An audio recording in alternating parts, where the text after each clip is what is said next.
Good morning बच्चों। Start करते हैं बेटा आज का अपना एक नया कानून जिसका नाम क्या है बच्चे? Indian contract act 8072। कब का कानून है बच्चे ये? 8072। चलो पहला क्वेश्चन है बेटा 2025-26 की अगर हम बात करें आज के टाइम पे ये कितना पुराना कानून है जिसको आज हम पढ़ रहे हैं? कितने साल पुराना कानून है बेटा? देखता हूं तुम्हारा मैथ कैसा है। ये कानून कितना पुराना है बेटा? कितने साल हो चुके हैं इस कानून को बने? कितने? 153 ईयर्स पुराना ये कानून है जिसको आज हम पढ़ रहे हैं। Indian contract act. क्या 150 साल पहले तुम्हारा देश आजाद था? क्या तुम्हारे देश में पार्लियामेंट हुआ करती थी? जनरली कानून कहां बनाए जाते हैं बेटा? पार्लियामेंट। लेकिन उस वक्त तो हम आजाद ही नहीं थे। उस वक्त बेटा ये कानून बनाया था ब्रिटिश इंडिया। किसने? अंग्रेज हमारे देश पे राज करते। तो ये कानून किसका बनाया हुआ है बेटा? लेकिन इन्होंने कानून इतना अच्छा बनाया उस टाइम पे भी, आज भी भारत में ये कानून फॉलो हो रहा है। ये कानून खत्म नहीं किया, आज भी अंग्रेजों का बना हुआ कानून हम पढ़ रहे हैं जिसका नाम क्या है बेटा? Indian contract act 8072। इस कानून को बेटा दो पार्ट में डिवाइड करो। जब भी आप अपने पेपर में पढ़ो बेटा, फर्स्ट पार्ट में सेक्शन कहां से कवर है? 1 से लेके 75। और सेकंड पार्ट में कौन से सेक्शन कवर होंगे? Section 124 to 238। किसके बेटा? Indian contract act. तो इंडियन कॉन्ट्रैक्ट एक्ट को दो पार्ट में डिवाइड करना है। First part covered section 1 to 75 और सेकंड पार्ट 124 टू 238। बेटा सुनना यहां पे, जो पार्ट 1 है वो किससे डील करता है? Deal with general principle of law. Part 1 किससे डील करेगा बेटा? General principle of law of contract and apply to all contract. सारे कॉन्ट्रैक्ट पे बेटा फर्स्ट पार्ट अप्लाई होगा, इररेस्पेक्टिव ऑफ देयर, उनका नेचर कैसा है कॉन्ट्रैक्ट का उससे हमें फर्क नहीं पड़ता। जो भी आप कॉन्ट्रैक्ट बनाओगे फर्स्ट पार्ट सेक्शन 1 से लेके 75 सारे कॉन्ट्रैक्ट पे अप्लाई हो। और फर्स्ट पार्ट किससे डील करता है बच्चे? General principle of law of contract. Second part deal करता है बेटा certain special kind of. Second part में हम क्या पढ़ेंगे बेटा? Special kind of. और ये कॉन्ट्रैक्ट बेटा 5 तरीके के हैं। 5 स्पेशल कॉन्ट्रैक्ट बोलो मेरे साथ। कॉन्ट्रैक्ट ऑफ इंडिमनिटी पहला क्या है बेटा? दूसरे का नाम बना देना contract of guarantee. Third contract of तो एक बात बताओ बेटा, इंडियन कॉन्ट्रैक्ट एक्ट को जब हम पढ़ेंगे कितने पार्ट में डिवाइड करके पढ़ेंगे? दो पार्ट, पार्ट 1 पार्ट 2। पार्ट 1 में सेक्शन 1 टू 75। पार्ट 1 किससे डील करता है बेटा?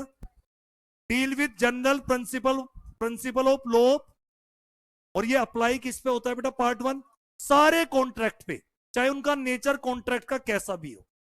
पार्ट 2 किसकी बात करता है?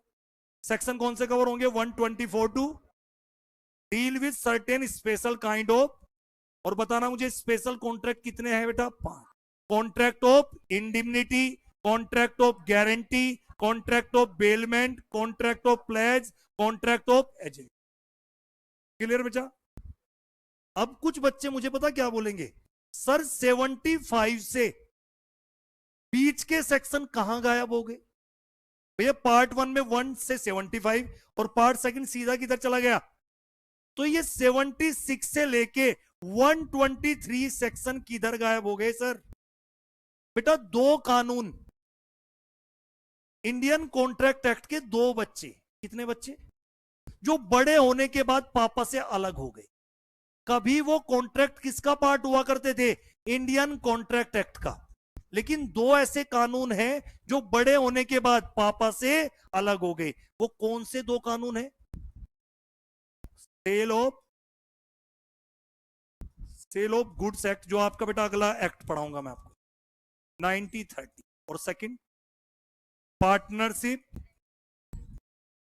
Partnership act 1930।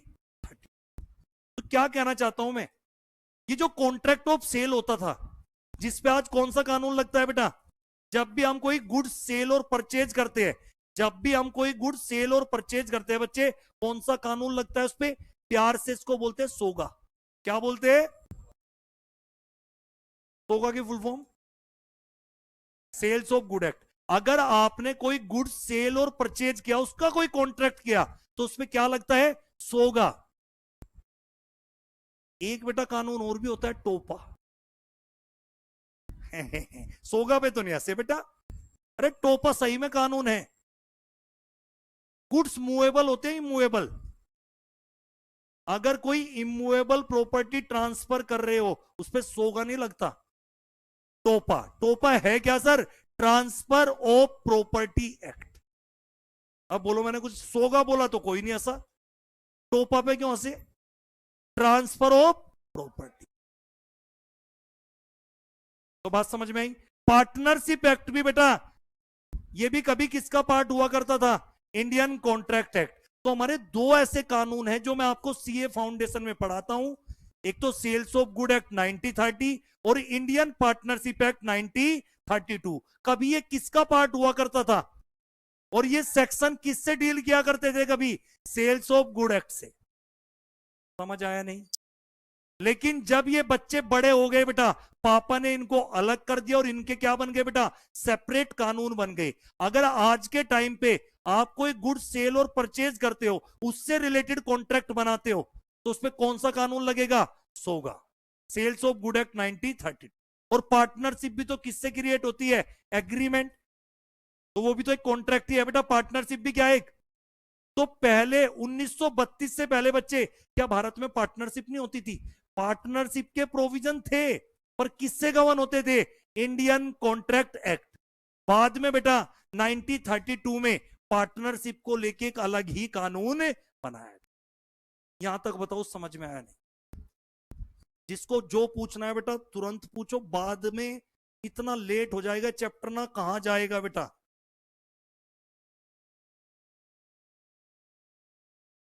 क्या बेटा?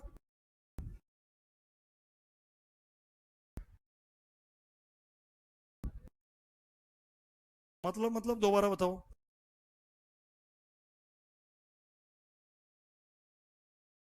बेटा सुनना सुनना, बच्चे का क्वेश्चन देखो क्या है कि आज भी सुनना बेटा, हम कोई पार्टनरशिप एक्ट के प्रोविजन पूछ रहा है बेटा। अगर जब पार्टनरशिप के लिए हमने अलग से कानून बना दिया, तो खुद बता मुझे कौन सा कानून लगना चाहिए? बेटा एक बात बताओ मुझे, चलो, इनके पापा कौन है सेल्स ऑफ गुड एक्ट और पार्टनरशिप एक्ट के? ये पापा से अलग हो गए। मुझे एक बात बताओ, जब जिंदगी में दुख आता है, जब मैडम कोई छोड़ के चली जाती है, तो असली मददगार कौन होते हैं बेटा? दुख में सहारा कौन होते हैं? पापा। दुख में सहारा कौन होते हैं?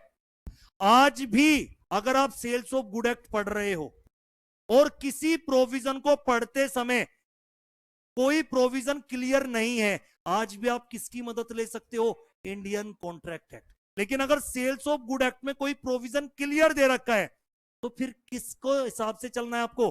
Sales of good.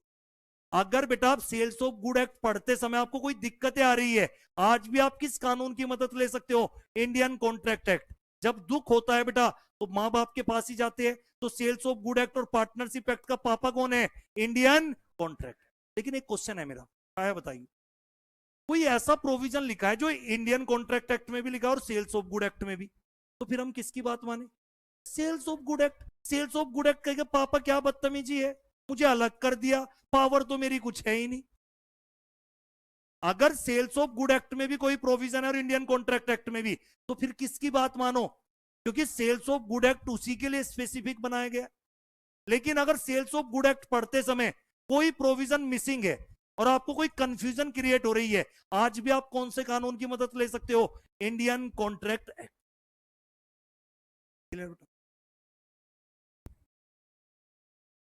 अब ये देखो बेटा, पढ़ना क्या लिखा है? The sales of good act was repeal. Repeal का मतलब खत्म करना।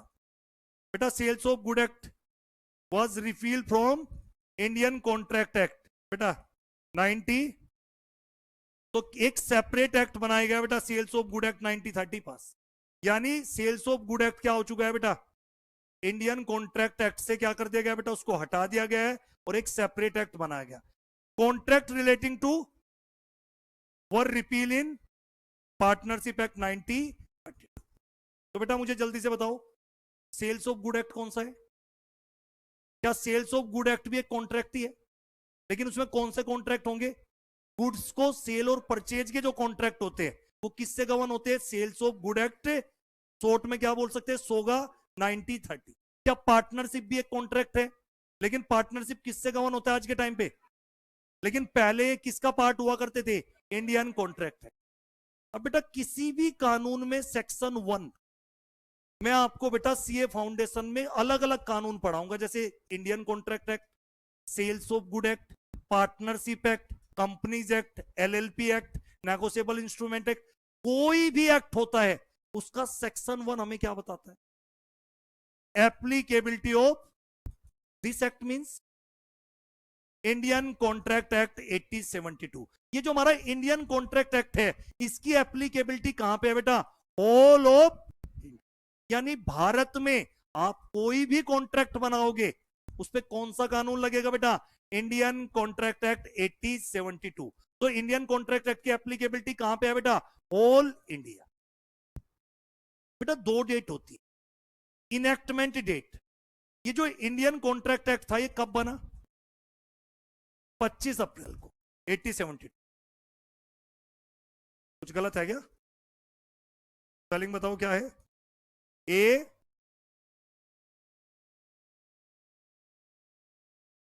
इनेक्टमेंट डेट बेटा, चलो इसका मतलब आपकी आंखें भी सही है और आपका दिमाग भी सही है। इनेक्टमेंट डेट 25 अप्रैल। बेटा ध्यान से सुनना सारे नए बच्चे, जब कोई कानून बनता है उसको बोलते हैं इनेक्टमेंट डेट। क्या बोलते हैं? ये किसने बनाया बेटा? तुम्हारी पार्लियामेंट तो होती नहीं थी उस वक्त, तुम तो क्या थे बेटा? गुलाम लोग थे तुम, हम क्या थे? British India. तो बेटा उस टाइम पे ये किसके द्वारा बनाया गया था बेटा? इंपीरियल लेजिस्लेटिव, अंग्रेजों की एक काउंसिल थी इंपीरियल लेजिस्लेटिव काउंसिल। लेकिन ये कब से एनफोर्स हुआ बेटा? इफेक्टिव डेट क्या बोल सकते हैं इसको? कब से बेटा? अब जल्दी से बताओ नए बच्चे बेटा, ये कानून बना कब? इनेक्टमेंट डेट जब बना उसको कौन सी डेट बोलते हैं? Enactment date 25 April. Enacted by किसने बनाया? Imperial legislative council. Enforceable date, या इसको हम क्या भी बोल सकते हैं? इफेक्टिव डेट, या बोल दीजिए कमेंसमेंट डेट। वो क्या थी बेटा? 1 सितंबर 87। सोर्स क्या है बेटा? ये कहां से बनाया गया? अंग्रेजों ने बनाया। तो अंग्रेजों, बेटा एक बात बताओ, जब अंग्रेज भारत में आए तो उन्होंने कानून बनाए, क्या अंग्रेजों के अपने कानून नहीं थे? तो सोर्स क्या है? उन्होंने अपने कानून को ही बेस बना के भारत के लोगों के लिए क्या बनाया? कानून। तो बेटा सोर्स क्या है? लेकिन देखो हम तो आजाद हो गए थे, तो हमारी पार्लियामेंट में तो कानून नहीं बना होगा बेटा। हमारी पार्लियामेंट, संसद कब बनी कोई बताएगा? सुप्रीम कोर्ट कब बना? 26 जनवरी 1950। तो बेटा सोर्स क्या है इसका? English law, later it was adopted by. मतलब आप ये तो नहीं बोल सकते कि हमारी पार्लियामेंट में इंडियन कॉन्ट्रैक्ट एक्ट बनाए। हमने देश आजाद होने के बाद जब हमारी पार्लियामेंट बन गई, इस कानून को क्या किया हमने? अडॉप्ट। क्लियर बच्चे? इफेक्ट क्या होता है बेटा इसका? Prospective note retrospective. दो नए वर्ड सुनो लो में बेटा, एक वर्ड होता है प्रोस्पेक्टिव और एक होता है रेट्रोस्पेक्टिव। क्या फर्क है? प्रोस्पेक्टिव एंड रेट्रोस्पेक्टिव में कौन बच्चा फर्क बताएगा? बेटा प्रोस्पेक्टिव होता है फ्यूचर डेट से, मतलब आज या आज के बाद से, और रेट्रोस्पेक्टिव का मतलब होता है बेटा, ऐसे वर्ड आप नोट डाउन कर सकते हैं, बैक डेट। लो में एक वर्ड होता है बेटा प्रोस्पेक्टिव इफेक्ट और एक होता है रेट्रोस्पेक्टिव इफेक्ट। प्रोस्पेक्टिव का मतलब बेटा ये कानून कब बना? सारे बच्चे बताएंगे मुझे कानून कब से इफेक्ट में आया? 1 सितंबर 1872।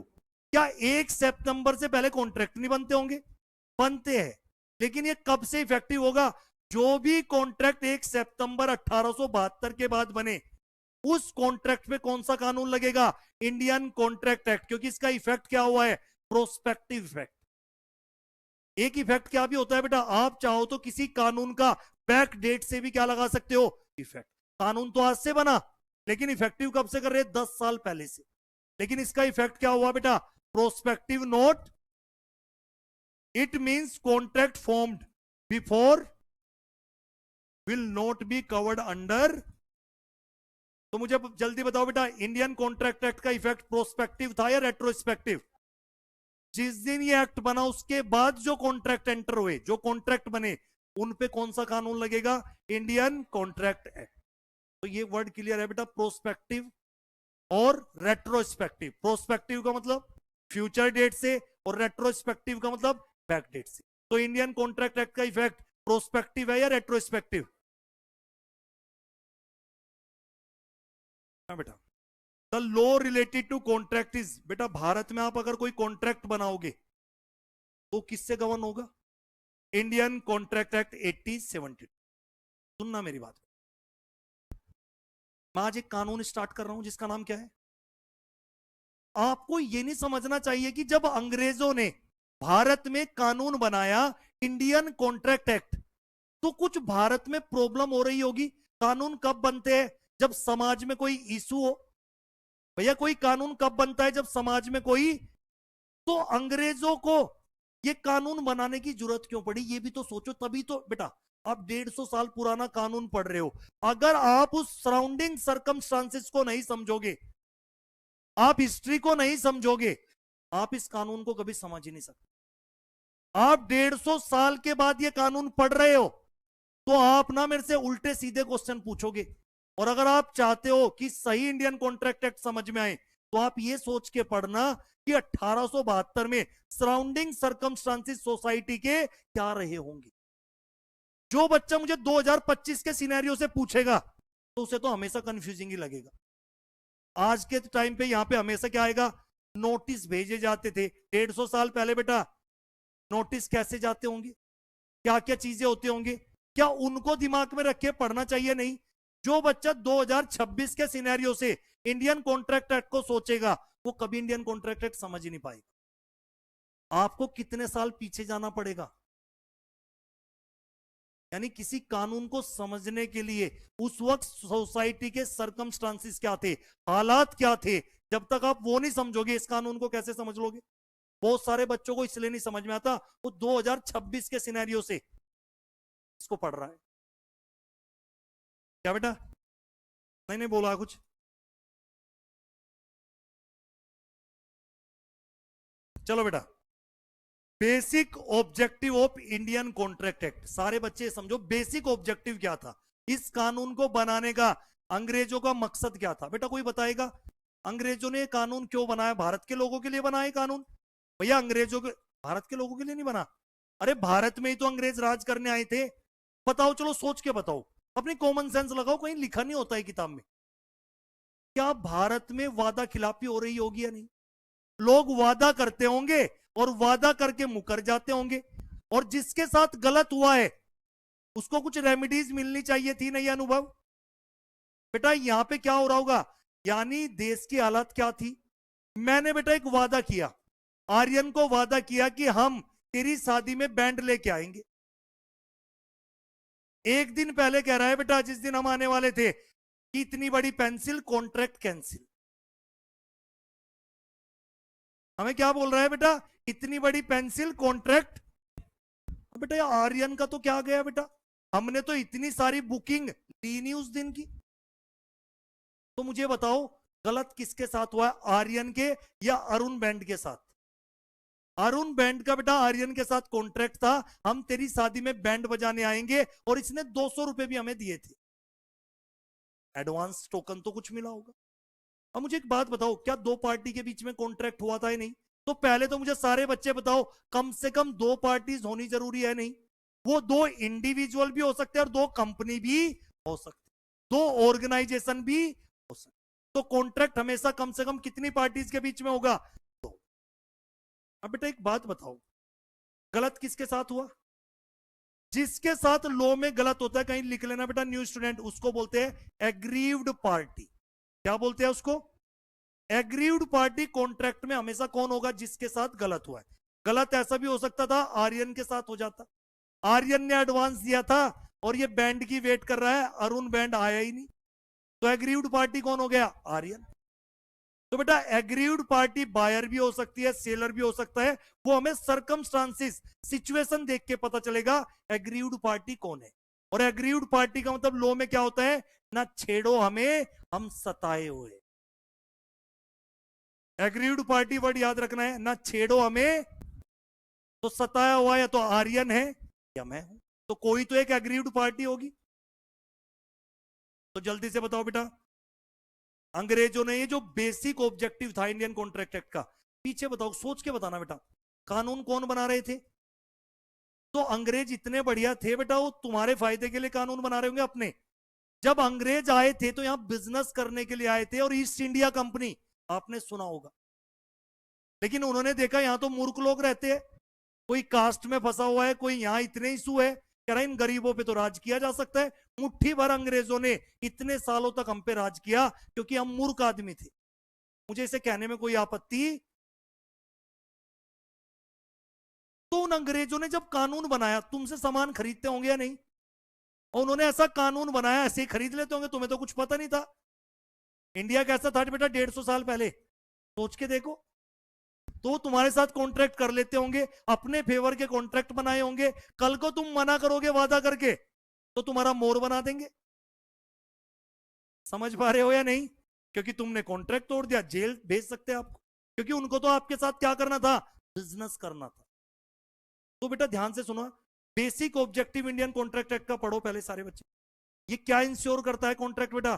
To ensure that rights and arising out of contract are, मेरे और आपके बीच में कॉन्ट्रैक्ट है, कॉन्ट्रैक्ट में भी ओरल, कॉन्ट्रैक्ट में भी राइटिंग, लेकिन प्रैक्टिकली ज्यादा बेटर कौन सा होता है? हमेशा कॉन्ट्रैक्ट में भी ओरल, कॉन्ट्रैक्ट में भी। बेटा मुझे बताओ, क्या हम दोनों के कुछ राइट्स एंड ऑब्लिगेशन है या नहीं? हमारे बीच में कॉन्ट्रैक्ट नहीं है, मैं आपको सितंबर जनवरी वालों का कोर्स कंप्लीट कराऊंगा, आप मुझे क्या दोगे? क्या हमारे बीच में कॉन्ट्रैक्ट है या नहीं? क्या मेरी भी कोई ऑब्लिगेशन है? भैया मेरी ऑब्लिगेशन है या नहीं तुम्हारा कोर्स कंप्लीट कराने की? क्या दो पार्टी है या नहीं, मैं और आप?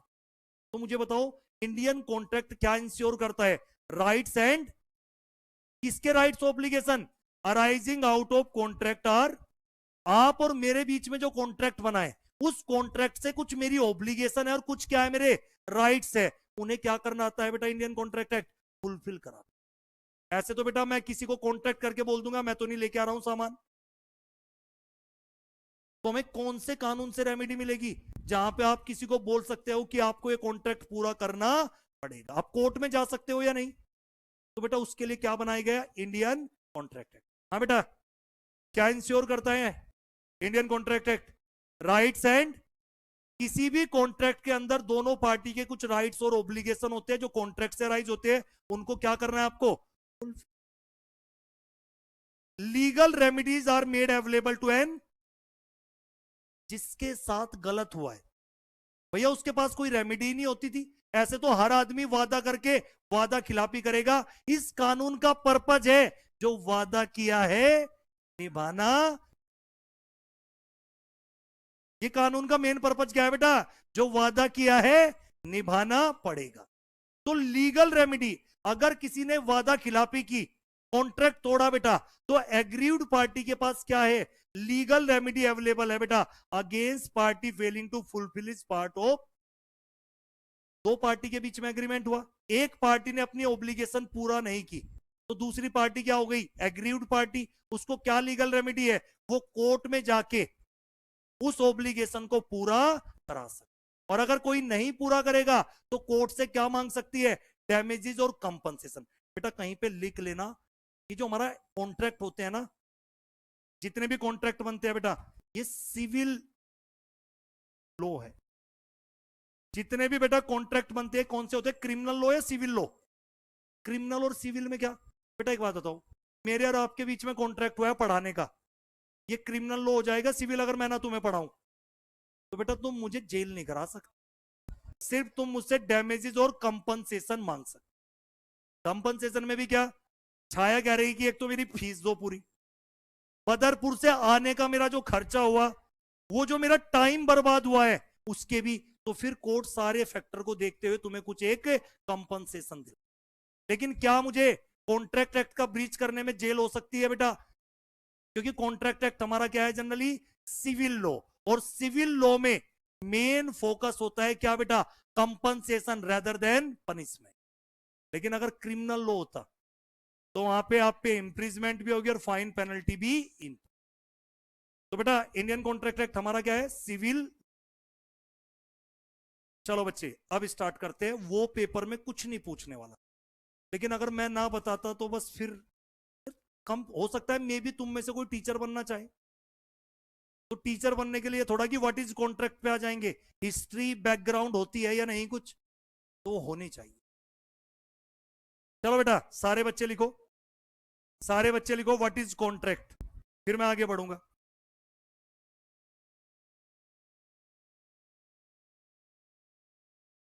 व्हाट इज कॉन्ट्रैक्ट बेटा? सुनो भाई, बेटा किसी भी डेफिनेशन को, जैसे सेक्शन 1 में किसी भी कानून में क्या लिखा होता है? Applicability of this act. कोई भी कानून आप पढ़ोगे उसका सेक्शन 1 हमें क्या बताता है? उस एक्ट की एप्लीकेबिलिटी कहां पे है। और आज के टाइम पे एप्लीकेबिलिटी कहां पे होती है? All India. रीजन, पहले जम्मू कश्मीर को इंक्लूड और एक्सक्लूड किया जाता, लेकिन आर्टिकल 370 के बाद, हटने के बाद, अब एप्लीकेबिलिटी सारे कानून की कहां पे हो गई बेटा? All India. अब सुनना बेटा, सेक्शन 2 में बेटा, सेक्शन 2 में बच्चों क्या होती है? किसी भी कानून के अंदर जनरली सेक्शन 2 में क्या होती है बेटा? डेफिनेशन। और सेक्शन 2 के बाद में जो लिखा होता है उसको बोलते हैं क्लोज। तो मुझे जल्दी से बताओ, कौन बच्चा बताएगा कॉन्ट्रैक्ट कहां डिफाइन है इंडियन कॉन्ट्रैक्ट एक्ट में? Two clause. अब कुछ बच्चों का एक घटिया लेवल का क्वेश्चन, सर जब आपने कंपनीज एक्ट पढ़ाया था तो नंबरिंग थी यहां पे, और जब आप इंडियन कॉन्ट्रैक्ट एक्ट पढ़ा रहे हो तो यहां एबीसीडी आ गई। लॉ मेकर जब सेक्शन 2 में डेफिनेशन बनाता है तो उसकी इंटेंशन ये भी रहती है अगर किसी कानून में 26 से ज्यादा डेफिनेशन है तो नंबरिंग यूज कर लेता है, और अगर 26 से कम डेफिनेशन है तो एबीसीडी यूज। तो इंडियन कॉन्ट्रैक्ट एक्ट में तो आपको ऐसा लिखेगा टू क्लोज एच, लेकिन जब कंपनीज एक्ट पढ़ाऊंगा तो वहां ऐसा भी लिखा पाएगा, तो इसको भी हम क्या पढ़ेंगे? Two clause 85। बेटा कोई भी डेफिनेशन कहां पे होती है जनरली? सेक्शन 2। और सेक्शन 2 के बाद में जो लिखा होता है उसको क्या बोलते हैं? क्लोज। तो कोई आपसे पूछे कॉन्ट्रैक्ट कहां डिफाइन है तो आप क्या बोलोगे? टू क्लोज एच, ऐसे बोलना। सिर्फ सेक्शन 2 में डेफिनेशन होती है नालायको। अगर मैं इंडियन कॉन्ट्रैक्ट एक्ट में बोलूं, ये नई लड़की बताएगी बेटा, आप बताओ इसको क्या बोलूंगा मैं? Section 3 close. अरे नालायको, मैंने कहा सिर्फ सेक्शन 2 में डेफिनेशन होती है, तो डेफिनेशन के साथ हमेशा क्लोज पढ़ते हैं, इसके साथ हमेशा पढ़ेंगे sub section. Section 3 sub section, यानी सेक्शन 2 के साथ डेफिनेशन क्लोज, 2 के साथ क्लोज बोलते हैं, बाकी सेक्शन के साथ क्लोज। अब देखता हूं, अब इंडियन कॉन्ट्रैक्ट एक्ट के सेक्शन पढ़ रहा हूं मैं, ये बताना। Section 123 sub section 2।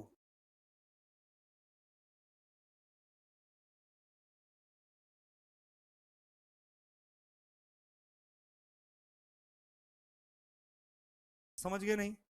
पक्का? तो बस मुझे इतना बताओ लवली बेटा, कहां डिफाइन है इंडियन कॉन्ट्रैक्ट एक्ट में कॉन्ट्रैक्ट की डेफिनेशन? Two clause H. क्या दे रखा, बस कितनी गरीब सी डेफिनेशन है बेटा। टू क्लोज एच में लिखा है an agreement enforceable by. Contract का मतलब क्या होता है बेटा? An agreement enforceable by. किसी भी कॉन्ट्रैक्ट में आने के लिए दो एसेंशियल एलिमेंट का होना जरूरी है, एक तो एग्रीमेंट, और उस एग्रीमेंट की बेटा इट एनफोर्सेबिलिटी बाई। तो जल्दी से बताओ भाई कॉन्ट्रैक्ट का मतलब क्या होता है? An agreement enforceable by law. किसी भी कॉन्ट्रैक्ट में आने के लिए सबसे पहले जरूरी है एग्रीमेंट। मेरे साथ बोलो, किसी भी कॉन्ट्रैक्ट में एंटर करने के लिए सबसे पहले क्या जरूरी है? क्या सारे एग्रीमेंट कॉन्ट्रैक्ट होते हैं? क्या सारे एग्रीमेंट कॉन्ट्रैक्ट होते हैं, हाँ या ना? एग्रीमेंट प्लस अगर वो एग्रीमेंट कोर्ट में एनफोर्स करा सकते, अगर एग्रीमेंट है और उसको बेटा आप कहां लेके जा सकते हो? कोर्ट में एनफोर्स करा सकते हो, कोर्ट में जाके रेमेडी ले सकते हो। एग्रीमेंट भी चाहिए और एग्रीमेंट के साथ क्या भी चाहिए बेटा, एनफोर्सेबल बाई। अगर किसी ने वादा खिलाफी की, अगर आप उसको कोर्ट में ले जा सकते हो, कोर्ट से रेमेडी ले सकते हो, तो एग्रीमेंट भी चाहिए प्लस एनफोर्सेबल बाई। एग्रीमेंट तो है बट एनफोर्सेबल बाई लॉ नहीं है, तो फिर वो एग्रीमेंट तो है बट क्या नहीं है, सारे एग्रीमेंट कॉन्ट्रैक्ट नहीं होते, पर सारे कॉन्ट्रैक्ट क्या होते हैं, agreement. All agreement are not but all contract are. लिखो ये लाइन, ये लाइन लिखो, इस पे क्वेश्चन आ जाएगा कमेंट करके। All agreement are not contract but all contract are agreement.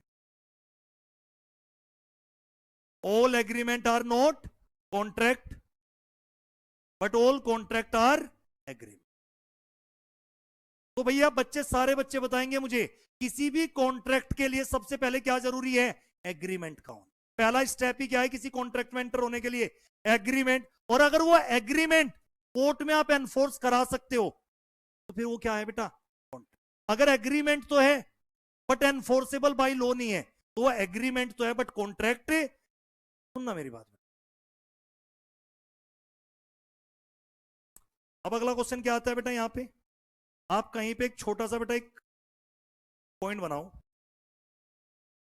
कहीं लिखो, एक अपने मोटिव उसमें लिखो नोट्स में। बेटा बेटा किसी एग्रीमेंट में सबसे पहले मुझे बताओ, किसी भी कॉन्ट्रैक्ट में एंटर होने के लिए क्या चाहिए बेटा, टू पार्टी। कितनी पार्टीज होनी चाहिए कम से कम, there must be at least two parties in a contract. There must be at least two parties in a contract. अब बेटा एक बात सुनना, एक पार्टी क्या देगी, ऑफर। एक पार्टी क्या देगी बेटा, और दूसरी पार्टी की उस पर क्या चाहिए, एक्सेप्ट। यानी बेटा कॉन्ट्रैक्ट तो आपको बाद में समझ में आएगा, पहले आपको स्टेज समझनी है कि कॉन्ट्रैक्ट तक हमें क्या करना पड़ेगा। कम से कम दो पार्टीज का होना जरूरी है। एक पार्टी क्या देगी, ऑफर, और दूसरी पार्टी उस पर क्या देगी, offer plus acceptance is equal to promise. Offer plus acceptance is equal to promise. Formula बना लो, offer plus acceptance is equal to, खाली प्रोमिस की कोई औकात नहीं है बेटा। हमेशा किसी भी कॉन्ट्रैक्ट में रेसिप्रोकल प्रोमिस होती है। अगर मैं पढ़ाने का वादा कर रहा हूं तो तुम पढ़ने का भी वादा कर रहे हो, तो दोनों तरफ से प्रोमिस होती है, सेट ऑफ प्रोमिस, प्रोमिस का जोड़ा। एक प्रोमिस नहीं होती, दोनों तरफ से क्या होती है बेटा। मैं कह रहा हूं मैं तुझे पढ़ाऊंगा, कह रहा कि सर मैं भी आऊंगा क्लास लेने, प्रोमिस है या नहीं। तो हमेशा प्रोमिस क्या होती है बेटा, सेट ऑफ प्रोमिस। सेट का मतलब जोड़ा, प्रोमिस का जोड़ा। अब बेटा एक बात बताओ, offer plus acceptance is equal to, खाली प्रोमिस की कोई औकात नहीं है जब तक उसमें क्या ना जुड़े, कंसीडरेशन। प्रोमिस में क्या भी होना चाहिए, प्रोमिस के साथ, खाली प्रोमिस से कॉन्ट्रैक्ट नहीं बनता। कंसीडरेशन का मतलब समथिंग इन रिटर्न। कंसीडरेशन का मतलब क्या होता है बेटा, समथिंग इन रिटर्न, बदले में कुछ ना कुछ मिलना। जैसे मैं तुम्हें पढ़ा रहा हूं, तुम्हें ज्ञान मिलेगा, मुझे पैसे मिलेंगे, समथिंग इन रिटर्न। खाली प्रोमिस की कोई वैल्यू नहीं है, उस प्रोमिस के साथ क्या भी होना चाहिए। अगर प्रोमिस के साथ कंसीडरेशन भी है तो फिर क्या बन गया हो, क्या बेटा एग्रीमेंट बनने से कॉन्ट्रैक्ट बन जाएगा। फिर उस एग्रीमेंट क्या क्या भी होना जरूरी है, एनफोर्सेबल बाई, उसे लॉ में कोर्ट में एनफोर्स करा सकते हो, आप लेके जा सकते हो। अगर ये हो जाए तो फिर क्या फॉर्मूला बन गया, बताओ बच्चे, फॉर्मूला समझ में आया नहीं। किसी भी कॉन्ट्रैक्ट में एंटर करने के लिए there must be at least two parties. एक पार्टी क्या देगी बेटा, ऑफर, और दूसरी पार्टी एक्सेप्ट। जब ऑफर और एक्सेप्ट हो गया तो क्या बन गया वो, प्रोमिस। एक प्रोमिस होती है, दोनों तरफ से प्रोमिस होती है। क्या खाली प्रोमिस की कोई औकात है, प्रोमिस के साथ क्या भी होना जरूरी है, कंसीडरेशन। कंसीडरेशन का मतलब समथिंग इन रिटर्न। बेटा आप दुकान पे गए, आपने फोन खरीदा, ठीक है बेटा, उसको पैसे मिले, आपको फोन मिला। आप सब्जी मंडी में गए, आपने सब्जी खरीदी, उसको पैसे मिले, क्या है, समथिंग इन। तो बेटा promise plus consideration is equal to agreement. क्या खाली एग्रीमेंट से कॉन्ट्रैक्ट बन जाता है, all agreement are contract, yes या no, all agreement are contract, no. अगर एग्रीमेंट के साथ क्या भी हो, उस एग्रीमेंट को आप कोर्ट में ले जा सकते हो, एनफोर्स करा सकते हो, तो फिर वो क्या बनेगा बेटा? बात बताओ मुझे समझ में।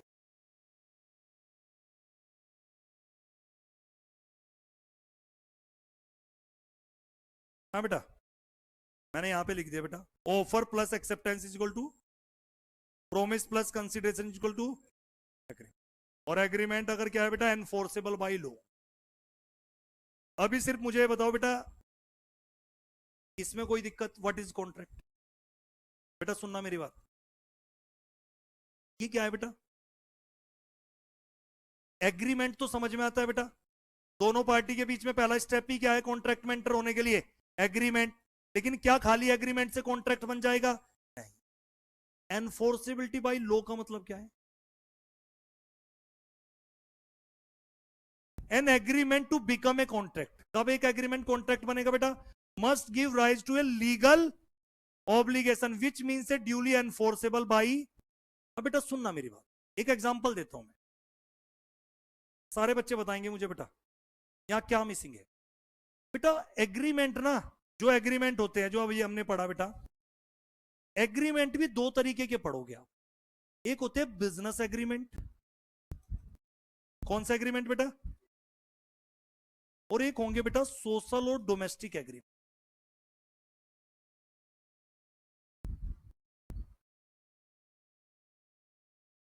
जब भी मैं एग्रीमेंट पढ़ाऊं ना बेटा, यहां पे एग्रीमेंट बोलता हूं, एग्रीमेंट बिजनेस एग्रीमेंट भी होते हैं और सोशल एंड डोमेस्टिक एग्रीमेंट। सुनना मेरी बात, कैसे पहचानोगे बेटा छाया ये बिजनेस एग्रीमेंट है? किसी दुकान से सामान लेके आए हो, कौन सा एग्रीमेंट? सीधा सीधा समझ में आ रहा है, बिजनेस एग्रीमेंट। बेटा कहीं पे लिखो, आप एक नोट डाउन करो, सबसे पहले लिखो बिजनेस एग्रीमेंट में लिखो, बिजनेस एग्रीमेंट में सारे बच्चे लिखो,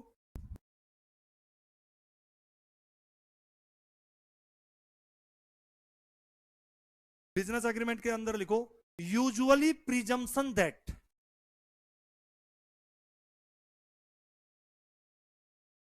यूजुअली प्रिजम्पशन दैट, एक हमेशा प्रिजम्पशन लेके चलना बिजनेस एग्रीमेंट में। यूजुअली मैं लिख देता हूं बेटा,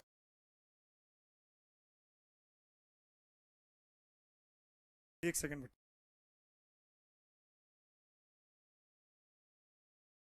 लिखो बेटा। अगर हम बात करें बिजनेस एग्रीमेंट, एग्रीमेंट को भी मैंने कितने पार्ट में डिवाइड किया बेटा? जब मैं एग्रीमेंट बोल रहा हूं, कुछ बिजनेस एग्रीमेंट होंगे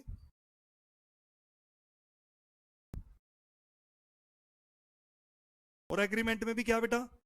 सोशल और domestic agreement.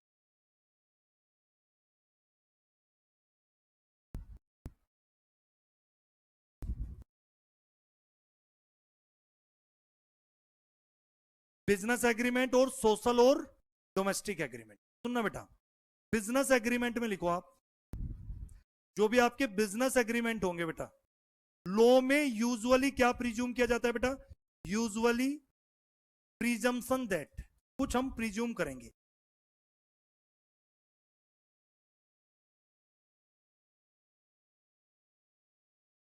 There is always intention to create legal relationship. बेटा जितने भी बिजनेस एग्रीमेंट होंगे, तुम जब भी पेपर में क्वेश्चन आई, यूजुअली क्या प्रिज्यूम करके चलना कि जब भी हम कोई बिजनेस एग्रीमेंट करते हैं वहां पे there is always intention to create legal relationship. लेकिन इसके अगर पेपर में क्या आ जाए, सोशल एंड, तो यहां पे लिखो यूजुअली प्रिज्यूम। यहां पे हम क्या प्रिजम्पशन लेके चलते हैं बेटा? देयर इज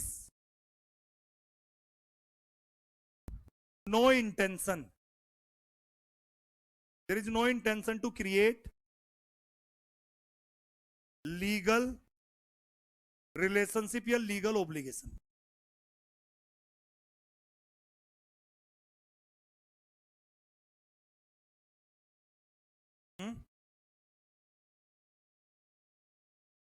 पढ़ाऊंगा बेटा, अभी तो सिर्फ नोट डाउन कराया है बेटा, ऐसे थोड़ा ऐसे ही लिखवाऊंगा, ऐसे समझाऊंगा, ऐसे पहले नोट डाउन करो, ऐसे ऐसे ही छोड़ के चला जाऊंगा क्या आगे? ऐसे ही अगर मुझे आता ही नहीं तो लिखवाता क्यों? सेंस लगाया करो। मैं सिर्फ अभी तो ये समझो मैंने क्या बोला, पहले तो सिर्फ ये सोचो कि दिमाग में पहुंचाओ ऐसा सर ने बोला, उसका रीजन बताने वाला हूं। जब भी कभी आप एग्रीमेंट पढ़ो तो जो बिजनेस एग्रीमेंट है, आप दुकान से कोई सामान लेके आते हो, अपना आप समझ जाना है बिजनेस एग्रीमेंट। और बिजनेस एग्रीमेंट में हमेशा क्या प्रिज्यूम करके चलना, क्या सोच के चलना बेटा, कि बिजनेस एग्रीमेंट जब भी बनते हैं वहां पे हमेशा पार्टी की क्या इंटेंशन होती है, एक दूसरे की आपस में क्या क्रिएट करते हैं हम, लीगल। लेकिन जो सोशल और डोमेस्टिक नेचर के एग्रीमेंट होते हैं उसमें यूजुअली हम क्या प्रिज्यूम करते हैं, there is no intention to create. Example बताता हूं, एक एग्जांपल से समझ में आएगा। एक्स और वाई, इनके बीच में क्या है बेटा, कॉन्ट्रैक्ट। कॉन्ट्रैक्ट में दो पार्टी चाहिए। मुझे बताओ, एक पार्टी ऑफर देगी, एक्स ने ऑफर दिया बेटा, सुनना बेटा, एक्स ने ऑफर दिया वाई को, और एक्स कौन है बेटा, फादर, और ये वाई कौन है बेटा,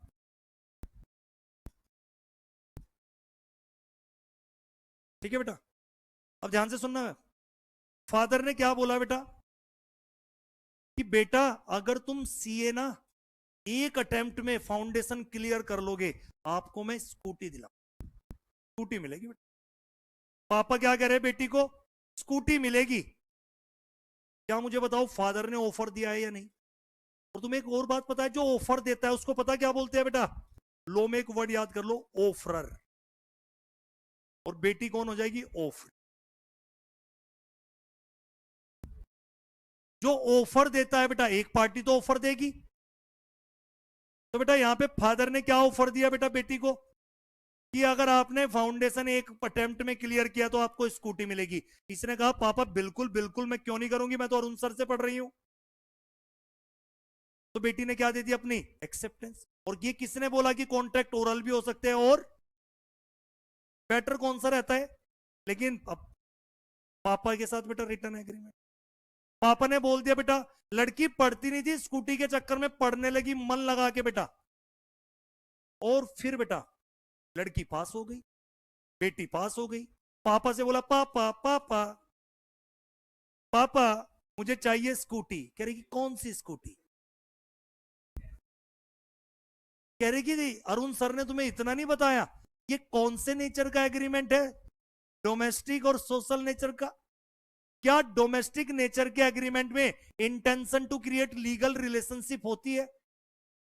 तो ये एग्रीमेंट तो है, बट कॉन्ट्रैक्ट एग्रीमेंट है क्या? इसे कोर्ट में क्या उस वक्त पापा और बेटी के बीच में दिमाग में कोई ऐसी इंटेंशन थी कि पापा ने अगर ये कॉन्ट्रैक्ट पूरा नहीं किया तो पापा को थाने नहीं कोर्ट में लेके जाऊंगी? क्या उस वक्त कोई ऐसी इंटेंशन थी? कोर्ट में पूछा गया, बेटा आपकी कोई ऐसी इंटेंशन थी कि अगर पापा ने वादा नहीं पूरा किया पापा को आप कोर्ट में लेके जाओगे? जज साहब कैसी बात कर रहे हो, ऐसा मैं सोच कैसे सकती हूं कि पापा है? तो बेटा ये तो डोमेस्टिक और सोशल नेचर का एग्रीमेंट होता है, और यूजुअली यहां क्या प्रिज्यूम किया जाता है, देयर इज नो इंटेंशन, पापा और बेटी की कोई intention, there is no intention to create legal. उस वक्त हमारे दिमाग में ऐसा कोर्ट में जाने का कोई इरादा, तो क्या मिसिंग था यहां? सोशल और डोमेस्टिक नेचर में यूजुअली क्या प्रिज्यूम करके चलना, there is no intention to create. अब बेटा श्रुति के साथ ऐसा हुआ है, पापा ने ऐसा किया, अगली बार बेटा श्रुति इंटर में आ गई, इंटर में फिर पढ़ाई कर रही थी, फिर पापा श्रुति के पास आए, बेटा इस बार तो तुझे कार दिलाऊंगा। कह रहे जैसे स्कूटी दिला दी? कह रहे नहीं नहीं बेटा इस बार पक्का स्कूटी। कह रहे कि पापा मैंने फाउंडेशन पूरी कंप्लीट कर ली, पापा मैं स्टैम्प पेपर लेके आई, आप साइन करो, सब कुछ लिखा हुआ है। अब मुझे बताओ है देखो कुछ मूर्ख आदमी पता पेपर में क्या देखेंगे, इंटेंशन। जनरली मैंने क्या बोला, सोशल और बिजनेस डोमेस्टिक एग्रीमेंट में यूजुअली क्या प्रिज्यूम करके चलना है, there is no intention to create. लेकिन यहां तो श्रुति अब क्या कर रही है, इंटर में आके स्टैम्प पेपर पे। अब मुझे बताओ इंटेंशन है या नहीं? कुछ मूर्ख आदमी क्या करे, सोशल डोमेस्टिक है। अरे सोशल डोमेस्टिक में भी अगर इंटेंशन आ जाए तो फिर वो एनफोर्सेबल बाई लॉज। फर्क बताओ, रट्टा कौन बच्चे लगाएंगे? एक बच्चे ने तो मेरी कौन सी बात रट ली कि यूजुअली प्रिजम्पशन ले ली उसने। सोशल और डोमेस्टिक एग्रीमेंट में क्या होता है, there is no intention to create. लेकिन अगर सोशल डोमेस्टिक एग्रीमेंट में भी इंटेंशन आ जाए तो फिर वो एग्रीमेंट भी क्या हो सकता है, एनफोर्सेबल बाई। श्रुति इस बार स्टैम्प पेपर पे साइन करा है, क्या इंटेंशन थी या नहीं? है अभी भी सोशल डोमेस्टिक एग्रीमेंट ही, लेकिन इसमें अब क्या आ गई, इंटेंशन। अब ये एग्रीमेंट क्या हो जाएगा, एनफोर्सेबल बाई। समझ आया नहीं? और जब भी कोई बिजनेस एग्रीमेंट पढ़ो, सर हमें कैसे पता चलेगा पेपर में? आपको पता चल जाएगा, एक्स एक डीलर है, उसने ये, समझ जाना कौन सा एग्रीमेंट है।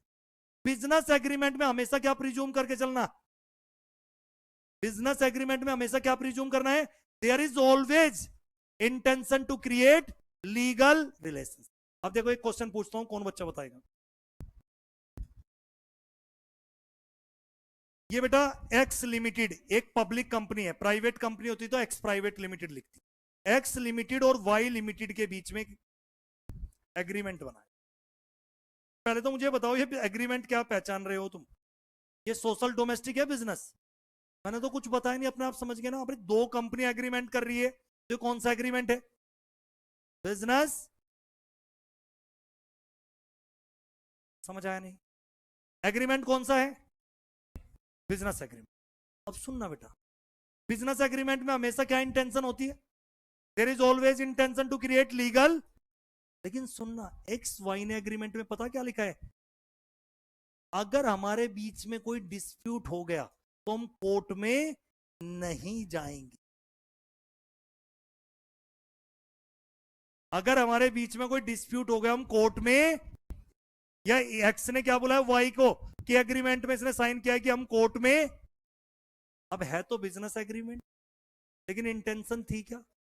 तो क्या कहना चाहता हूं मैं, इंपॉर्टेंट क्या भी है, इंटेंशन। अगर बिजनेस एग्रीमेंट में इंटेंशन नहीं है तो बिजनेस एग्रीमेंट भी नॉट एनफोर्सेबल बाय लॉ हो सकता।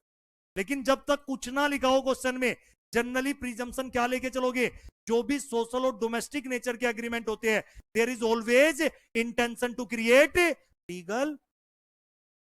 बिजनेस एग्रीमेंट में हमेशा उल्टा बोल दिया मैंने, बिजनेस एग्रीमेंट में हमेशा क्या होगा बेटा, there is always intention to create, unless otherwise specified, unless otherwise specified. समझ गए नहीं? Unless otherwise. अगर बिजनेस एग्रीमेंट में भी इंटेंशन नहीं थी कोर्ट में जाने की, तो फिर बेटा वो कॉन्ट्रैक्ट है या एग्रीमेंट है, सिर्फ एग्रीमेंट। बात समझ में आई या नहीं? मुझे बताओ, ये सबसे इंपॉर्टेंट रूल है बेटा, ये कई जगह परेशान करेगा। यूजुअली प्रिजम्पशन बताओ, एग्रीमेंट को दो पार्ट में डिवाइड करो, सोशल एग्रीमेंट और, चलो एक और एग्जांपल देता हूं, मेरा बर्थडे। मेरा बर्थडे है बेटा आज, सुनना बेटा, मैंने सारे बच्चों को ऑफर दिया, आज हमारे घर पे ना खाना खाने के लिए आना है, डिनर पे। मैं क्या दे रहा हूं, आपने कहा हाँ, छाया की तो मम्मी कह रही हम भी आ जाए बेटा, मगर आप भी आ जाना। मुझे बताओ, इससे अब कितना कॉन्फिडेंस हो गया कि भैया मम्मी भी कह रही है तो बेटी तो जरूर आएगी। पता चला बेटा इतना खाना मैंने बनवा दिया और तुम कोई भी नहीं आया, मोए मोए। मेरे साथ तो बेटा नुकसान हुआ है नहीं। अब मुझे बताओ, मेरा क्वेश्चन ये है, क्या मैं कोर्ट में च्यू कर सकता हूं तुम्हारे? समझ गए अब तो, क्योंकि कौन से नेचर का एग्रीमेंट था, सोशल और डोमेस्टिक नेचर। सोशल नेचर का एग्रीमेंट है, और यूजुअली वहां क्या प्रीज्यूम किया जाता है, क्या हमारी कोई ऐसी इंटेंशन थी कि अगर आप नहीं आओगे तो मैं आपको कोर्ट में लेके जाऊंगा? बात बताओ समझ में आई? इसका सिंपल कंटेंट मैं आपके ग्रुप पे भी भेजूंगा, जहां से आपको सिंपल लैंग्वेज में लिख, गरीबों के लिए जो बहुत लिख नहीं पाते, उनके लिए कुछ कंटेंट। क्या समझ में आया नहीं? अभी क्लास नहीं ओवर हुई है।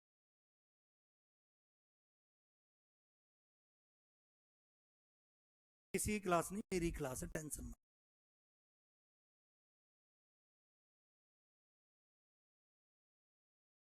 अरे बेटा मेरे पास फोन आ चुका है, आपकी इको की क्लास नहीं, अब 11:30 बजे अकाउंट की क्लास।